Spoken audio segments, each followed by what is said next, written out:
Hello, what is up, you guys? My name is Version1, and welcome back yet again to Reaction Week installment 17. Oh my god, I'm rolling right along with these.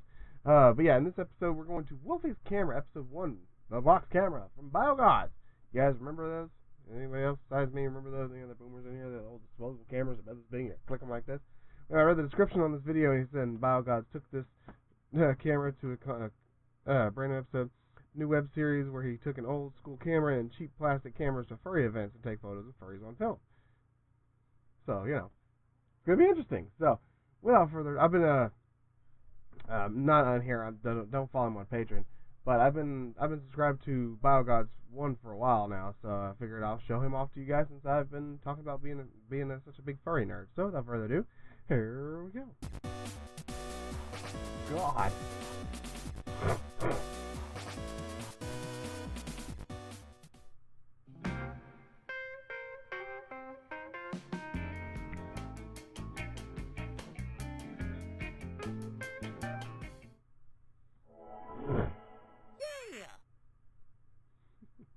Hello guys, Hi it's guys. me, Al the Wolf, and welcome to Wolfy's Cameras. This is a video series where we take old school cameras, weird cameras, plastic cameras, and we take a bunch of cool photos at furry events on film. In today's episode, we're going to be using the box camera. I love Al, he's awesome.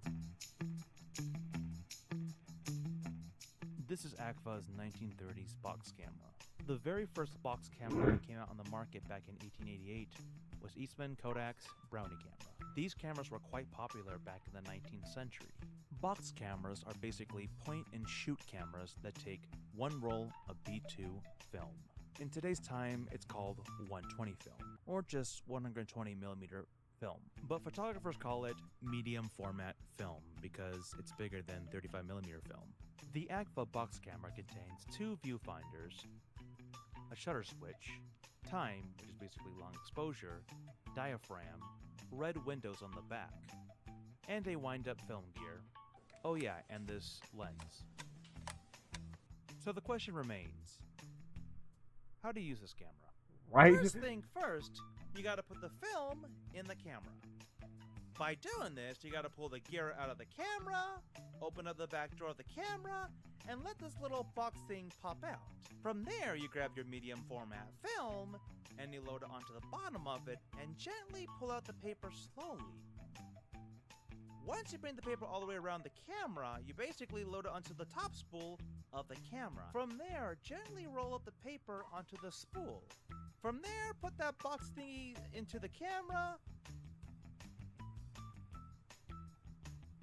lock the gear back inside, and then from there, wind up the film with that gear, and then look on the back of your box, and keep winding up the gear until you see a number on the back of that red window. When you see the number appear on the red window, you're all set and ready to go. But how do you take pictures with this camera? First, you gotta look at the viewfinder from this angle, or that angle, but not this angle. Once you match up your shot, you click on the shutter button down here. And then from there, you just took your first pic. Okay, so right now, we're gonna take this camera to a furry event to get some photos on film. So we'll be right back in 2 days. 2 days later. Okay everyone, we're back from the event. So far, the images on film actually look pretty cool. I mean, you guys gotta look at this. It's awesome. Huh.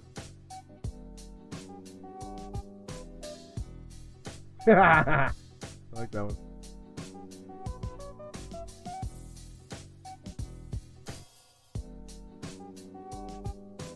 So I've noticed that this camera creates the whole Lomo effect. It feels like I'm using one of those cheap plastic cameras from Lumography, but in reality, I never use any camera from Lumography for this project. For those of you who are not familiar about the whole Lomo effect, basically, there are some old cameras out there that have bad quality that makes the images look more dreamy or retro. It's actually quite popular in today's time because people want to go for more of the lo-fi look in their images. The cameras from Lumography actually create these effects on film, but when I bought the box camera, I wasn't expecting to have that effect on my film. But so far, the images actually look pretty cool. Now, I know people are thinking, okay, how much does this camera cost? Well, 30 bucks. Not bad, but hey, it's a good price. You can buy these at garage sales for about 10 to 20 bucks at the garage sales. The reason why people sell these cameras for a low price is because they think that there's no film available for these cameras. But in reality, they actually do sell films like these available on the market. You can buy the films online or at one of those camera shops in your local area, if you have one. Speaking of films, for this project, I've actually used positive film instead of negative film. But you guys are thinking, okay, what is positive film? This is positive film, and this is negative film. Right. See the difference? You see, positive film is basically film in colors, but they also call it slide film too. The reason why they call it slide film is because you can basically put these films into a slide projector. Basically, one of these things. Yeah. Which is really cool.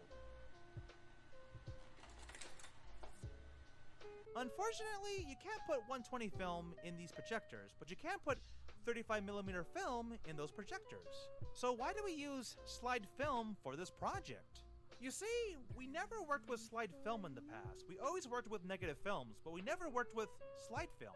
So we thought it'd be a fun experience to use slide film for the first time. Plus, the whole Kodak Ektachrome film became quite popular in 2018, so we've actually made this video in 2018. But it's really sad that companies like Agfa Film and Fujifilm are no longer going to make any slide films on the market, because Fujifilm wants to focus on digital cameras or instant film cameras right now in today's time. So basically, they're trying to save a lot of money in the market by getting rid of their film, which sucks because they're usually known for their films. So you got companies like Film Photography Project and Kodak keeping the art of analog photography alive in today's time. Anyways, sorry for going off topic, but about the box camera, the camera is very simple and easy to use. It makes the images look more lo-fi and retro, it's lightweight to carry around, and the film is pretty easy to load into the camera too. But the downside to this camera is you can only take up to 8 exposure shots. Basically, you can only take up to 8 photos, and that's it. I've also noticed that the shutter speed on this camera is not that good.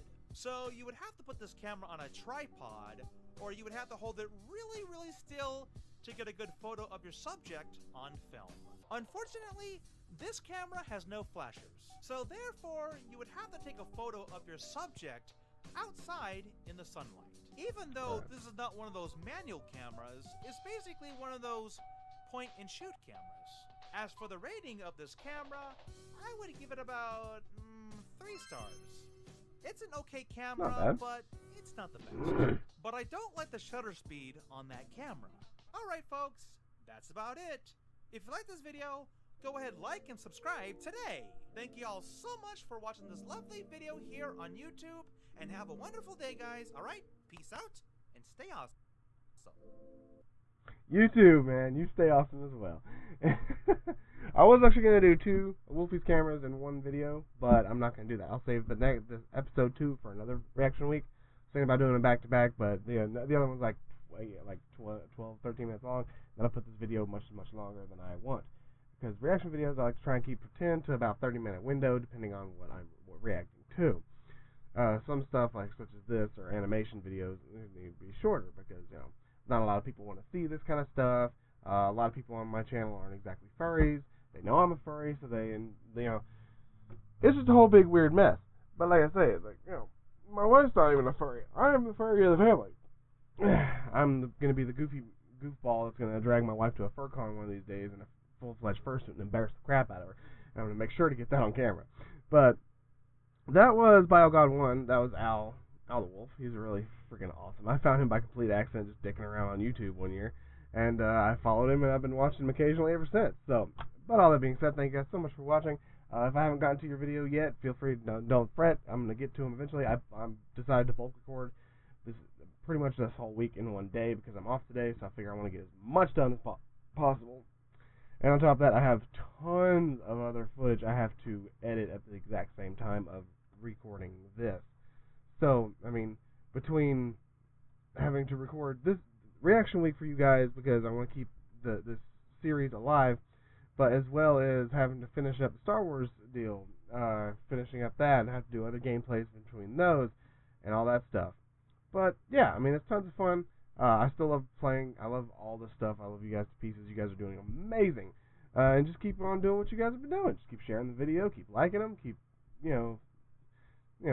convincing other people to subscribe, because we have a lot of fun, and I can only see going into 2020 being much more progressive. More fun stuff happening, more new games coming out, some possible outings with the camera, and all kinds of stuff like that. My daughter's first birthday is coming up. I might do some pictures or some video on that. My son's birthday will be coming up in March, so feel free to. You'll probably be getting something on that again, like you have for the past 2 years. I believe you. It's probably should be a clip show like I did last year. But yeah, it's tons of fun to do, and I want you guys to be there with me as my family grows and you guys grow as well. Because as this community grows, we're gonna have a lot of fun together. We'll be able to introduce newer things into the channel. Like maybe I'll get a subreddit up eventually, and we can start doing stuff off of that, or we can do some art stuff together, or we can do all kinds of cool stuff like that, because I do have Twitter, I do have Tumblr, I do have all that stuff that you guys can be able to reach out and say hey to me. Possible getting some other stuff for collaborations in the works. I can't exactly say who, but there's a couple friends that I've convinced to let me kidnap at least one of them and bring him over here. Not really kidnap, I'm just going to go snag him from his house and bring him over here one weekend, and we're going to do a recording together. I've talked about him in the past. And then possible collaboration with my buddy Reggie, who gave me this freaking cough because he's a D-bag and he came to work sick. But at the same time, the way work works, you have to work one day, and then for a holiday you have to work one day, and then you have to go on holiday, of course, and then come back the next day in order to get that holiday pay. So, But yeah, all that being said, thank you guys so much for watching. I'm going to go ahead and end this video here. And all that being said, I'll see you in the next video. Hey, peace out. Yeah!